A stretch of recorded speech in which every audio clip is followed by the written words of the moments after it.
Gaza board of peace کو اقوام متحدہ کا متبادل بنانے کا کوئی ارادہ نہیں۔ ٹرمپ امریکی صدر ٹرمپ نے عہدہ صدارت کو 1 سال مکمل ہونے پر پریس کانفرنس کرتے ہوئے کہا کہ نیٹو فوجی اتحاد میری بدولت قائم ہوا اور میں نے جتنا کام نیٹو کے لیے کیا ہے کسی نہیں کیا۔ انہوں نے کہا کہ گرین لینڈ کے حوالے سے کچھ ایسا کریں گے کہ نیٹو اور ہم دونوں خوش ہوں۔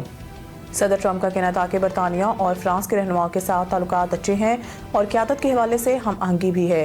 انہوں نے بتایا کہ وہ پیرس میں ہونے والی G7 اجلاس میں شرکت نہیں کریں گے۔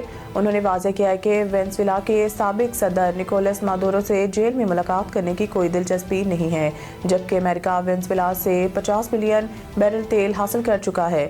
صدر ٹرمپ پھر پاک بھارت جنگ کا ذکر کرتے ہوئے دعویٰ کیا کہ پاک بھارت کشیدگی کے دوران 8 طیارے گرائے گئے تھے اور اس موقع پر وزیر اعظم شہباز شریف نے ان سے کہا کہ آپ نے کروڑوں جانیں بچائیں۔